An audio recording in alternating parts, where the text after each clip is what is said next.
Before the world called her a goddess, there was a moment when Elizabeth Taylor was nothing but a gaze impossible to forget. A gaze that needed no permission to dominate the screen, to set a film set on fire, to turn every gesture into an act of power. She did not come from fashion, but fashion followed her, as if it understood that in her presence everything had to transform. Her beauty was never stillness. It was a weapon, a declaration, a decision. In an era when women were expected to be silent and perfect, she chose to be fierce, contradictory, unforgettable. Her violet eyes became a symbol. Her enormous jewels turned extravagance into a language. Her silk dresses created a bridge between Hollywood and the world of haute couture. She imitated no one. She set the rhythm. Elizabeth Taylor didn't just dazzle the public. She redefined how a woman could present herself to the world, with freedom, with desire, with a style that refused to apologize. Her presence changed the history of global fashion, not because she sought it, but because no one could resist her aura. Luxury houses bowed, photographers chased her. Trends began where she finished walking. But behind the myth was a life marked by loves that shook the press, by battles few stars dared to face, by a spirit that turned every fall into a new way of being reborn. And that mix of vulnerability and fire was what made her eternal. This is not just the story of an actress. It is the story of a woman who turned elegance into attitude, beauty into revolution, and her name into legend. Elizabeth was not born to go unnoticed. Even before the cameras claimed her, there was something about her that drew attention, as if destiny had already decided to illuminate her. She came into the world in London, in a family that breathed art. Her mother had been an actress, her father a marchand, deeply in love with beauty. The little girl grew up surrounded by paintings, music, and conversations that spoke of passion, not routine. And that atmosphere shaped her spirit even before she learned to walk. When she was 7, the war shattered Europe's calm and forced the Taylors to embark on a journey that would change their story. They crossed the Atlantic and settled in California, a land that seemed made of sunlight and promises. While other children tried to adapt, Elizabeth simply shone. Her violet gaze, almost unreal, unsettled those who met her for the first time. It wasn't just beauty, it was magnetism. It was presence. It was a kind of silent force that no one could ignore. A family friend, astonished by this girl who seemed to have stepped out of a fairy tale, suggested taking her for a screen test. Her mother hesitated. Elizabeth didn't. She knew how to listen to her intuition. She knew when the world was opening a door for her. And so, with the determination that would later become her signature, she appeared before a group of executives who quickly realized she was not just another child. She was a promise, a phenomenon, a future legend. While other girls tried to fit into the molds of the time, Elizabeth was breaking them without even noticing. And Hollywood, always hungry for faces that could tell stories without speaking, knew it had found her. Elizabeth did not burst into Hollywood. She conquered it step by step, gaze by gaze, film after film, as if every scene were a silent pact between her and the audience. Her debut was neither scandalous nor explosive. It was magnetic. In Lassie Come Home, still a child, her presence filled the frame with a naturalness that intimidated adults. She didn't act to be liked. She acted because it was her truth. At 12, when she played Velvet Brown in National Velvet, she stopped being a promise and became a phenomenon. The film earned millions, but the real treasure was her. Her violet eyes shone with a conviction no girl her age should have possessed. Hollywood understood it was facing a force impossible to tame. The audience, silently, surrendered completely. As time went on, her beauty began to acquire a weight of its own. It wasn't the soft beauty Hollywood usually imposed. It was a beauty that demanded attention, that turned wardrobe into discourse, that transformed every close-up into an act of authority. The industry began to dress her as a symbol, but Elizabeth went further. She turned glamour into identity. While other actresses used fashion as decoration, she used it as power. She wasn't a doll. She was an empire walking in heels. During the 50s, her presence became an electric storm on every red carpet. Designers chased her with exclusive sketches. Haute couture houses found in her the perfect muse, someone capable of elevating a dress beyond luxury. Wrapped in white satin, lavender velvet, or turquoise silk, Elizabeth didn't follow trends. She created them. Her deep necklines, voluminous skirts, and body-hugging silhouettes inspired an entire generation of women who longed to feel strong, visible, intense. The press began calling her the Queen of Glamour long before she turned 30. And it was true. There was no one like her. In the studios, her talent matured at a speed that unsettled directors. On screen, her vulnerability became fire. Her anger became art. Her fragility became a weapon that pierced the viewer without asking permission. In A Place in the Sun, her enamored gaze marked an era. In Giant, her strength embraced a character that demanded more than beauty. And in Cat on a Hot Tin Roof, Elizabeth stopped being an actress and became a cultural symbol. Behind that meteoric rise was a truth few wanted to admit. She wasn't trying to please. She was trying to be free. And every role, every dress, every jewel, every night in front of photographers was her way of reminding the world that women could exist outside the mold.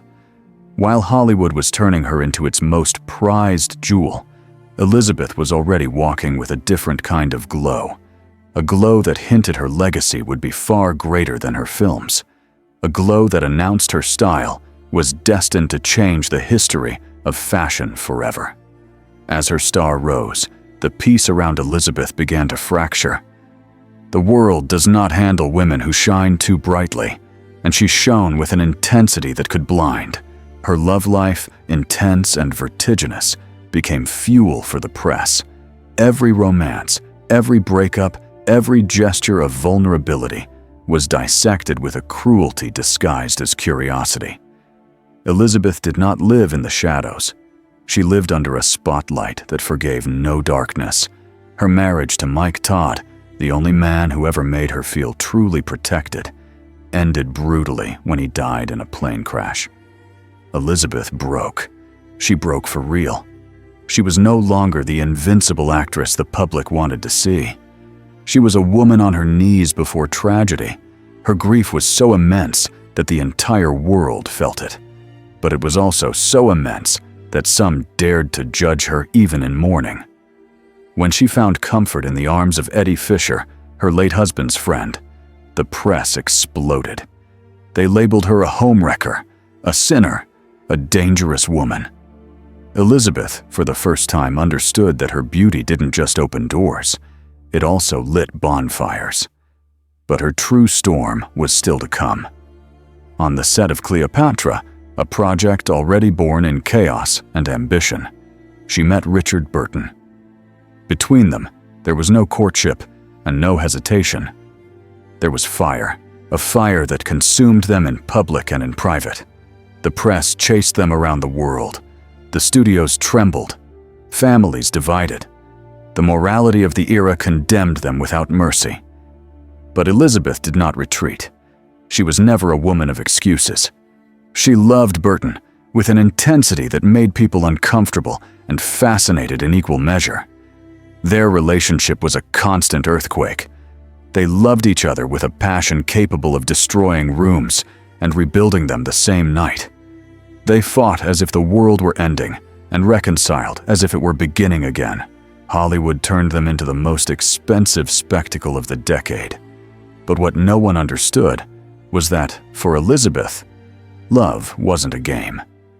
It was survival. It was the only way she knew to feel alive. Meanwhile, her style grew even bolder.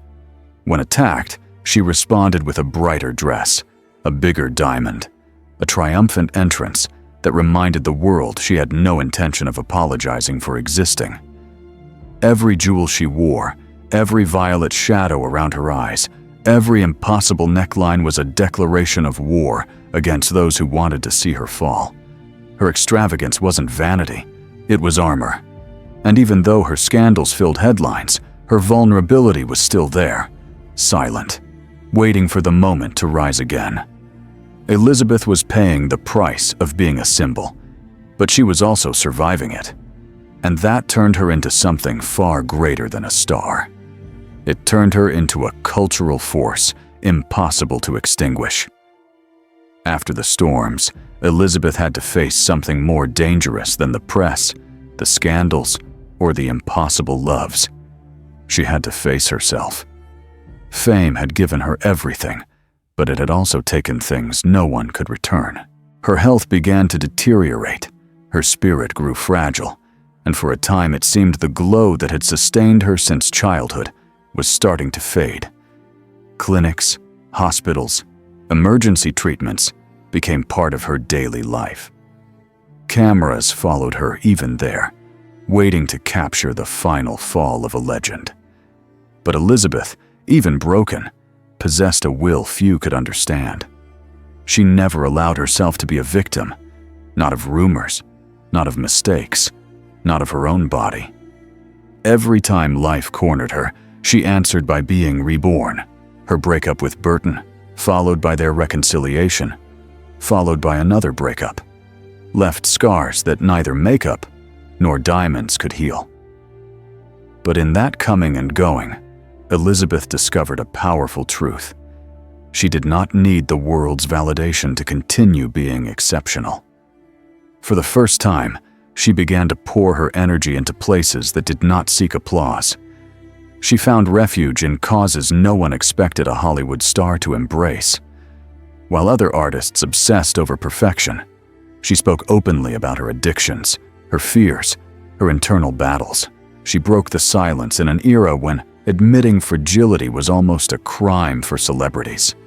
Her honesty, raw and luminous, opened paths that other women would walk decades later. And then something happened that would change her legacy forever. When the HIV epidemic began devastating entire communities, Elizabeth was one of the first public figures to raise her voice, not for strategy, not for image, but for humanity. She created foundations, raised millions, embraced patients others feared to touch. In a world full of prejudice, she became a symbol of radical compassion. As all that unfolded, her style evolved.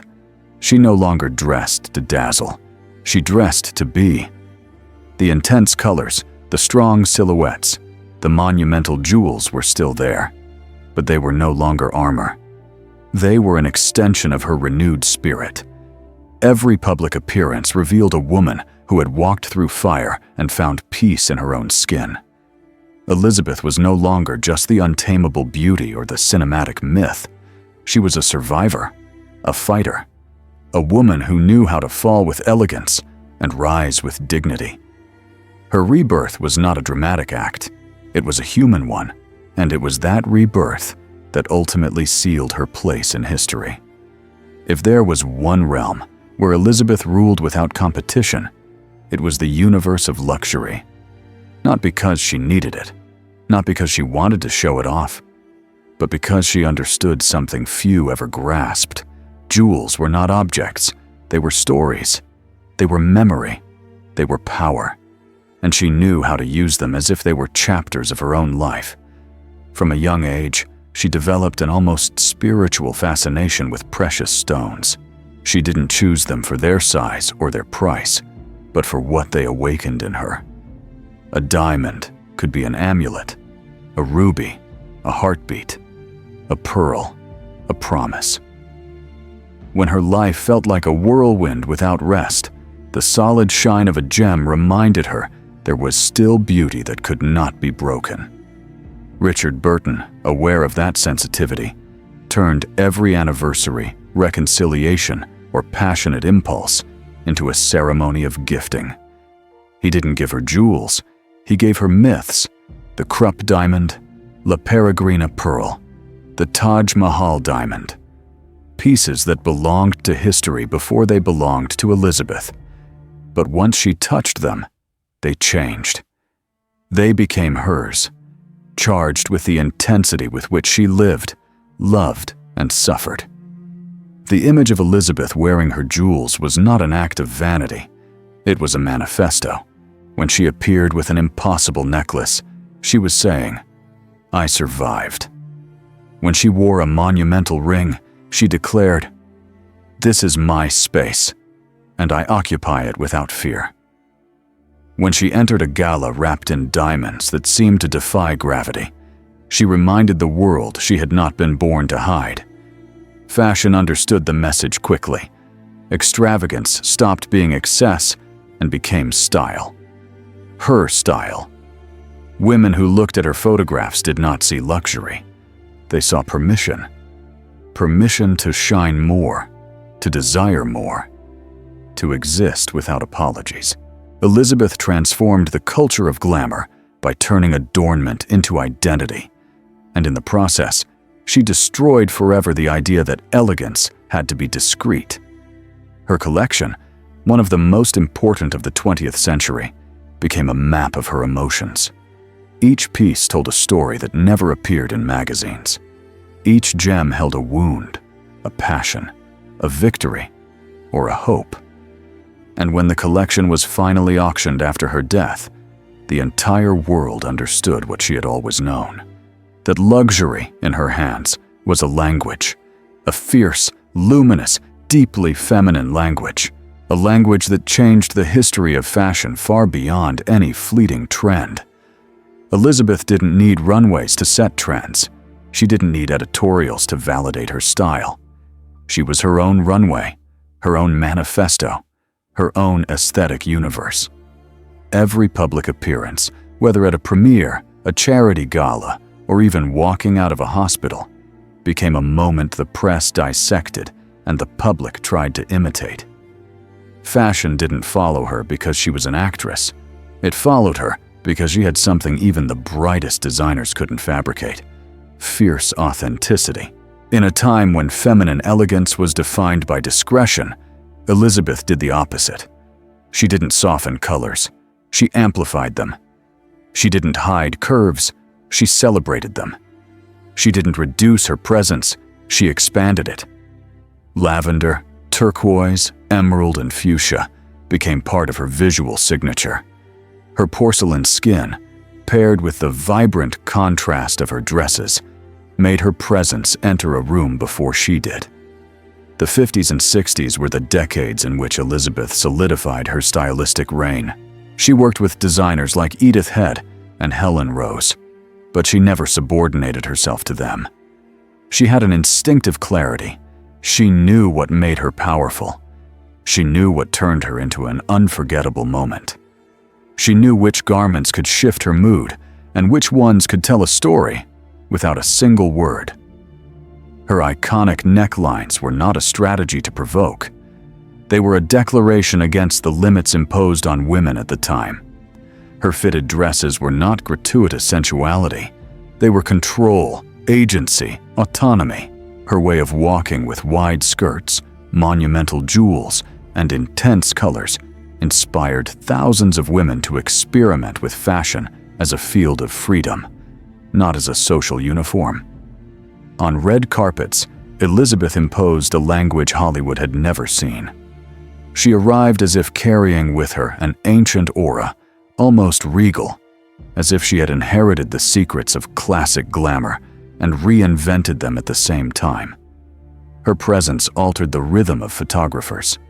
The flash didn't capture a dress, it captured a historical moment. No other actress managed to turn fashion into emotional spectacle the way she did. Color television amplified her impact. When the public saw those violet eyes paired with equally bold dresses for the first time, they understood that style was not an accessory in her life. It was her way of inhabiting the world. Her aesthetic choices influenced everything, from jewelry to cosmetics, from the color palettes of film to global advertising. What she touched became reference. What she wore became trend. Elizabeth didn't change fashion with subtlety. She changed it with fire, with courage, with the determination to be seen, heard, and remembered exactly as she was. And in that silent revolution, the world understood that elegance is not perfection. It is attitude. As the years passed, Elizabeth learned to look at her own life as if it were a film she had written without realizing it. Fame had been a brilliant stage, but also a place full of shadows. Her loves, her losses, her visible and invisible wounds formed a story no actress could have portrayed without breaking. But Elizabeth was not an actress in her life. She was its absolute protagonist, with all her contradictions, with all her truth. Her relationship with her children, whom she loved with an almost ferocious intensity, became the anchor that kept her grounded when the outside world became unbearable. She gave them the kind of love she herself had longed for during the most tumultuous years of her career. A love without conditions, without cameras, without judgment. Her children, more than witnesses, were refugee. And when the media storm threatened to pull her under again, it was they who reminded her that behind the myth was a woman who deserved rest. As her health fluctuated, Elizabeth grew more introspective. She no longer cared about public opinion. She stopped fighting for perfection. She focused on authenticity, on serenity, on gratitude. Cinema had made her immortal, but her heart sought something simpler, a life she could hold without breaking. She found peace in her closest friendships, in activism, in quiet moments where she could simply be Elizabeth, not the icon, not the legend, not the most photographed woman in the world. Her relationship with Burton, even after they separated for good, became a memory that accompanied her always. Like a wound, she learned to honor instead of hide. He had been her storm, her mirror, her equal, and although the love did not survive as a couple, it survived as memory.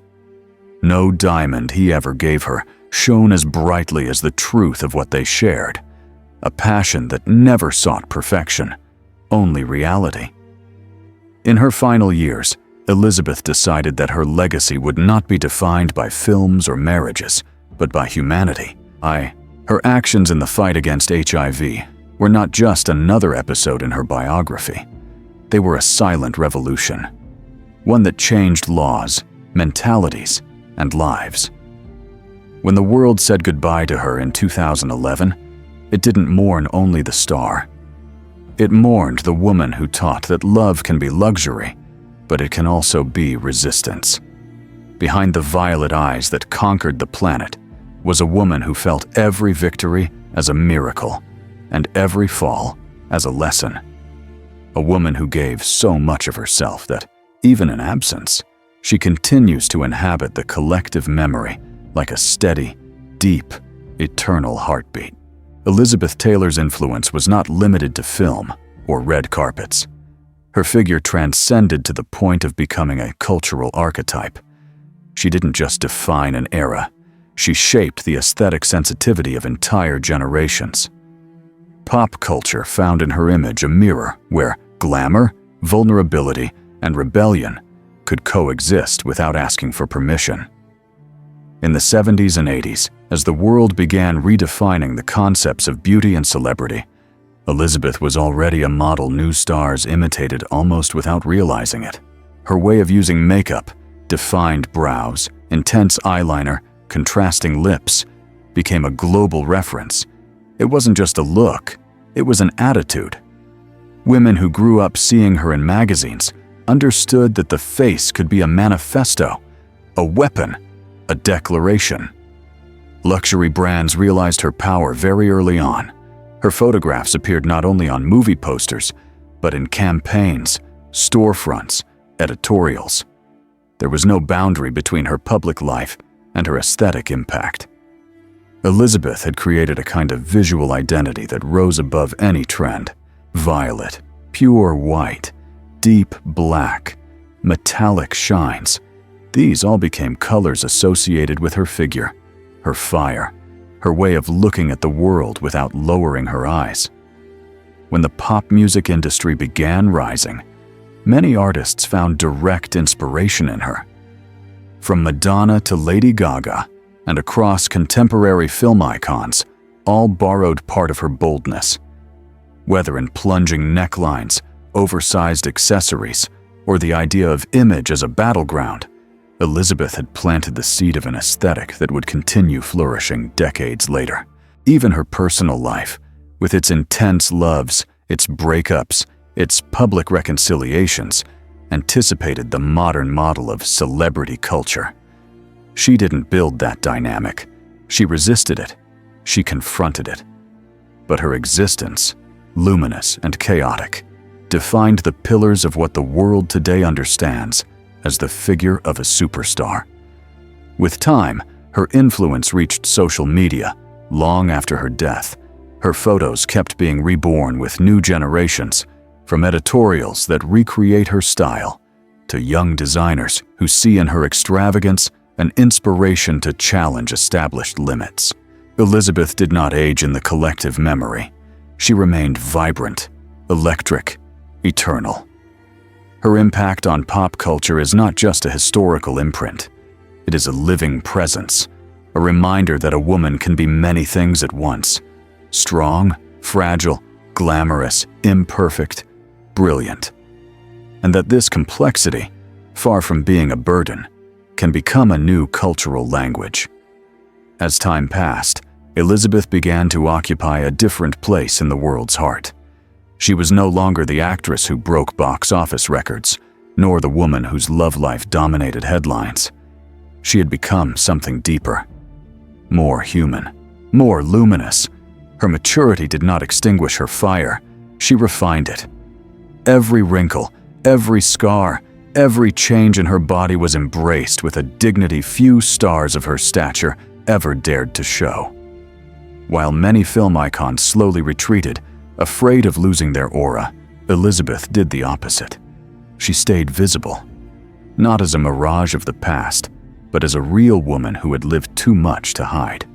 She began speaking openly about her struggles: alcoholism, chronic pain, surgical interventions, profound insecurities. And in doing so, she shattered the myth that strength must look perfect. Her vulnerability became a form of courage, but it was in activism where she found her most transcendent mission. In the mid-'80s, when HIV was a pandemic surrounded by fear, ignorance, and discrimination, Elizabeth refused to look away. While governments hesitated, while Hollywood remained silent, she stepped forward. Not out of obligation, not out of strategy, but because her heart always carried an unbreakable moral compass. She founded the Elizabeth Taylor AIDS Foundation, raised millions of dollars, held the hands of marginalized patients, publicly condemned those who used fear as a political weapon. Her voice, firm, clear, compassionate, pushed legislative changes and opened a global conversation that until then had been buried under stigma. Elizabeth understood that true greatness did not lie in the cameras, but in empathy. During those years, she also allowed herself a slower life: deep friendships, authentic laughter, quiet moments surrounded by those who loved her, for who she was, not for who she had been. Her style, though more restrained, kept that indomitable essence that defined her: intense colors, meaningful jewels, glances that told entire stories without a single word. When she passed in 2011, the world didn't lose just a star. It lost a heart that had loved excessively, fought bravely, and lived without fear of judgment. Her funeral gathered politicians, activists, stars, entire families of people who had found hope because of her. There was no silence. There was gratitude. There was recognition. There was love. Elizabeth Taylor left a legacy made of many layers: cinema, fashion, pop culture, activism, humanity. Her greatness wasn't born from glamour. It was born from her truth. A truth that continues to illuminate those who search for strength in their falls, beauty in their imperfections, and power in their authenticity. Long after her passing, the echo of Elizabeth Taylor's style continued expanding like a wave impossible to stop. New generations who never lived through her golden era discovered her image through restored photographs, documentaries, editorials that cited her as reference, and above all, through a phenomenon she herself could never have imagined: digital culture. In a world ruled by screens, Elizabeth was reborn as an aesthetic symbol who seemed more current than many contemporary stars. Her influence on 21st century fashion is not a nostalgic tribute.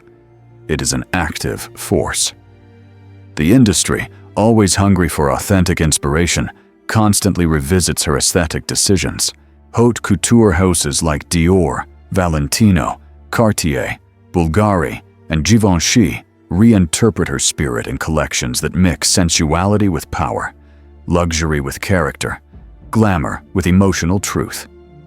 The voluminous jewels she wore fearlessly have returned as a dominant trend. The vibrant tones she adored have become central palettes for entire seasons.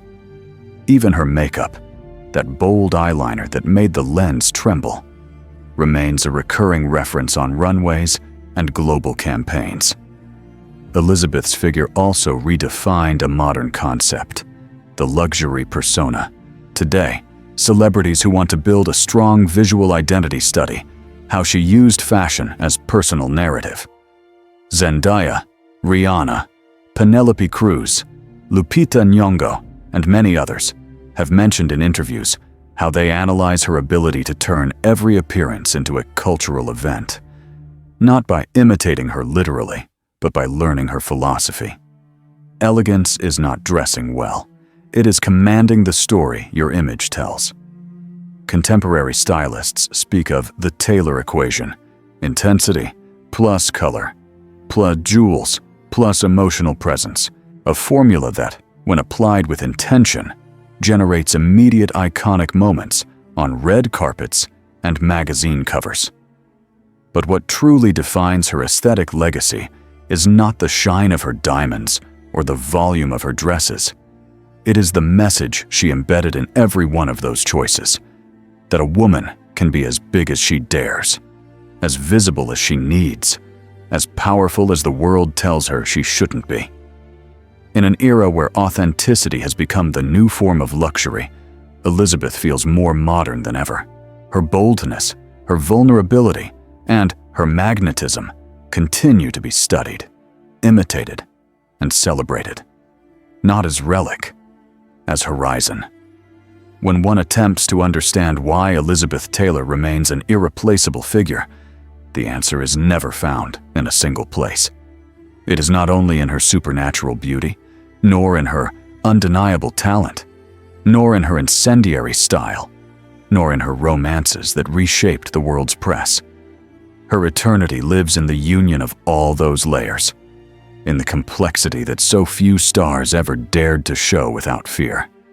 Elizabeth did not live to be perfect. She lived to be true, and that truth, as luminous as it was uncomfortable, as glamorous as it was human, is what turned her into myth.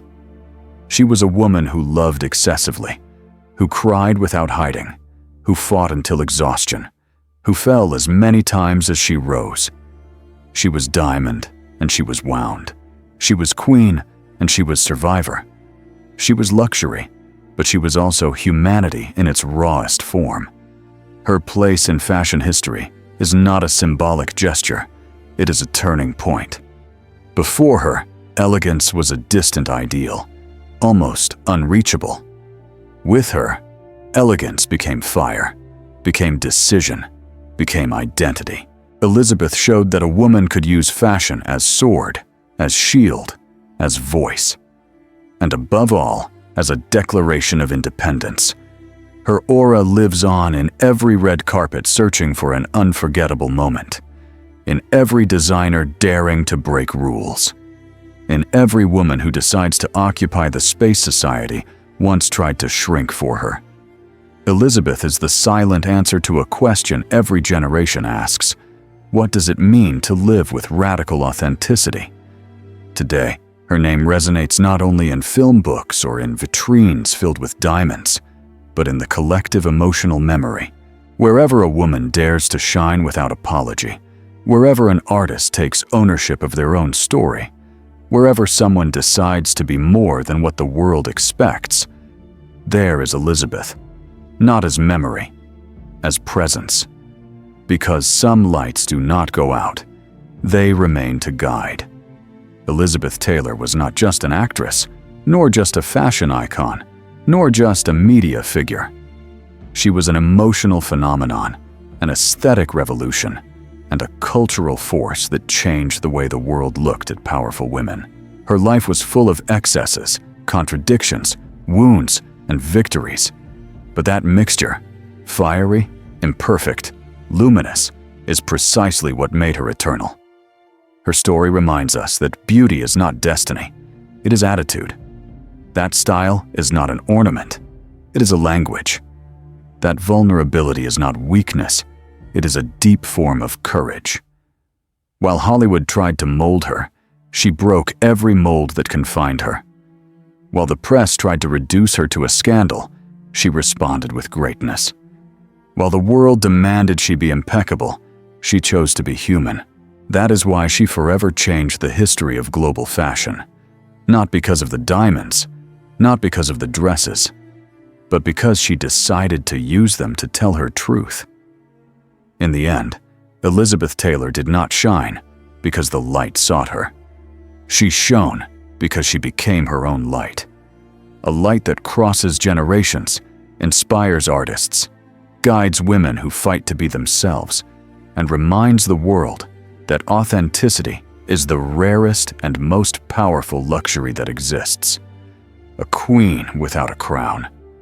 A myth without an ending. A woman whose voice still resonates even when she is no longer here.